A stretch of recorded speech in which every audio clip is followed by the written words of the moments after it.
Germany की धरती से विदेश मंत्री जयशंकर ने पाकिस्तान को दिखाया आईना, कहा कि भारत अब न्यूक्लियर ब्लैकमेलिंग से डरेगा नहीं, भारत जानता है इनसे निपटना कैसे है। विदेश मंत्री जयशंकर ने जर्मनी के विदेश मंत्री के साथ ज्वाइंट प्रेस कॉन्फ्रेंस में किया साफ, भारत और पाकिस्तान के बीच सारे मुद्दे द्विपक्षीय, किसी तीसरे देश का इस दखल मंजूर नहीं।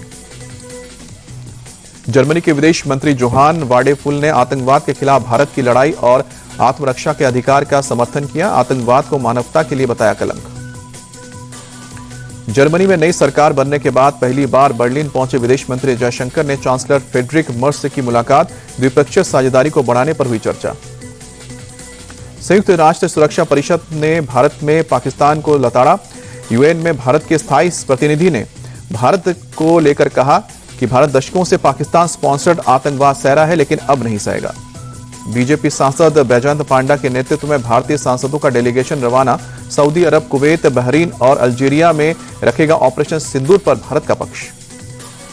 कांग्रेस नेता शशि थरूर की अगुवाई में 9 सदस्यीय ऑल पार्टी डेलीगेशन आज गुयाना में किया रवाना, अमेरिका, पनामा, ब्राजील और कोलंबिया का दौरा करेगा। शशि थरूर के साथ डेलीगेशन में शांभवी डॉक्टर सरफराज अहमद, जीएम हरीश बाली योगी, शशांक मणि त्रिपाठी, भुवनेश्वर कालिता, तेजस्वी सूर्या और मिलिंद देवड़ा शामिल। पूर्व राजदूत तरनजीत सिंह संधू भी रहेंगे मौजूद। विदेश सचिव विक्रम मिस्री ने दूसरे चरण में 4 ऑल पार्टी डेलीगेशन को ब्रीफिंग दी, ऑपरेशन सिंदूर से संबंधित मामलों की जानकारी दी गई। विदेश सचिव की ब्रीफिंग के बाद शशि थरूर ने कहा, दुनिया में जाकर भारत का संदेश देंगे, अमेरिका में पार्टी नहीं देश की बात होगी। बीजेपी नेता निशिकांत दुबे ने कहा कि पहलगाम और उसके बाद की घटना दुनिया को बताना जरूरी है, ऐसा कोई देश नहीं है जिसने बाहरी आतंकवाद से लड़ाई ना लड़ी हो और हमारा मिशन सफल होगा। मॉस्को में भारतीय सांसदों के डेलीगेशन ने रूसी सांसदों से मुलाकात की, ऑपरेशन सिंदूर और पाकिस्तान के खिलाफ एक्शन की जानकारी दी। जापान में भी वहां के सांसदों से मिला भारतीय सांसदों का एक डेलीगेशन, आतंकवाद के खिलाफ भारत की प्रतिबद्धता को दोहराया। जापानी सांसदों से मुलाकात के बाद बोले जेडीयू सांसद संजय झा, 4 दशक से भारत आतंकवाद का सामना कर रहा है, अब चुप नहीं बैठेगा। कांग्रेस के वरिष्ठ नेता आनंद शर्मा की पाकिस्तान को दो टूक, कहा कि पाकिस्तान अपनी आदत से बाज नहीं आता, आतंकियों की करता है मदद। पाकिस्तानी विमानों के लिए भारत ने बढ़ाया बैन, अब 23 जून तक पाकिस्तान के लिए बंद रहेगा एयर स्पेस, भारत ने जारी किया नोटिस। अगले हफ्ते रूस दौरे पर जाएंगे एनएसए अजीत डोभाल, सूत्रों की खबर। लोकसभा में नेता प्रतिपक्ष राहुल गांधी आज जम्मू कश्मीर के पुंछ का दौरा करेंगे, सीमा पार से पाकिस्तानी फायरिंग में मारे गए लोगों के परिवारों से मुलाकात होगी। राहुल गांधी ने विदेश मंत्री जयशंकर से फिर पूछे 3 सवाल, कहा कि किसी देश ने पाकिस्तान की निंदा क्यों नहीं की। राहुल गांधी ने पूछा, अमेरिकी राष्ट्रपति ट्रंप को मध्यस्थता के लिए किसने कहा, भारत की विदेश नीति पूरी तरह ध्वस्त हो गई। बीजेपी ने विपक्ष के रवैये को बताया गैर जिम्मेदाराना, कहा कि राहुल गांधी तय करें कि वो किसकी तरफ हैं। शिवराज सिंह चौहान ने कहा कि राहुल अपरिपक्व और बचकाने वाले देते हैं बयान, उनके सलाहकार कांग्रेस को खत्म करवा कर रखेंगे। बीएसएफ के अलंकरण समारोह में बोले गृह मंत्री अमित शाह, ऑपरेशन सिंदूर देश की इच्छा शक्ति का परिणाम है, आतंकवाद को उचित जवाब दिया जाएगा।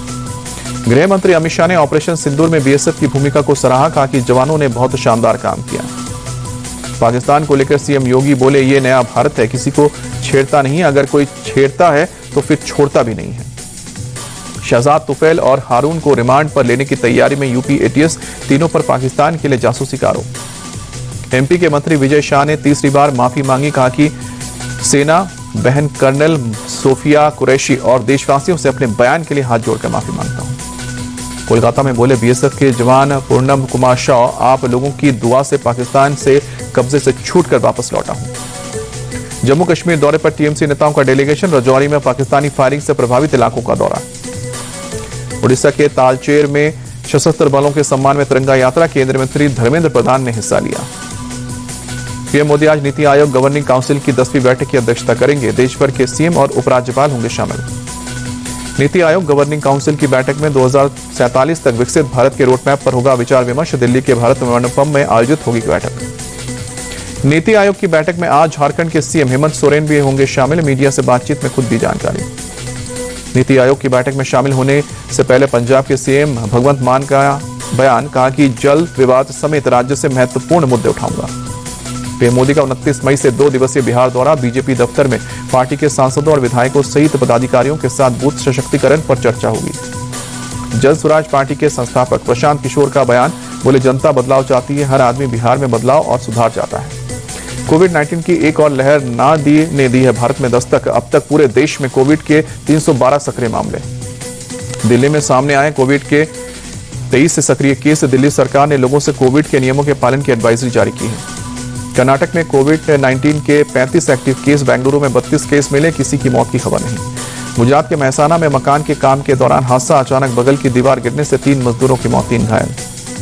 देवरिया में शेड लगाने के दौरान करंट लगने से 3 लोगों की मौत, हादसे में 5 घायल। वाराणसी के चौबेपुर में तेंदुए का आतंक, हमला कर 3 लोगों को घायल किया। आईपीएल में आज दिल्ली कैपिटल्स और पंजाब सुपर किंग्स की टक्कर। जयपुर में शाम को 7:30 बजे से खेला जाएगा मुकाबला। आईपीएल में सनराइजर्स हैदराबाद ने रॉयल चैलेंजर्स बेंगलुरु को 42 रनों से हराया। हैदराबाद ने दर्ज की 5वीं जीत। हैदराबाद की टीम आईपीएल से हो चुकी है बाहर। पोलैंड में नीरज चोपड़ा ने जीता सिल्वर मेडल। जर्मनी के जूलियन वेबर को मिला गोल्ड। नीरज चोपड़ा ने 84.14 मीटर फेंका जेवलिन।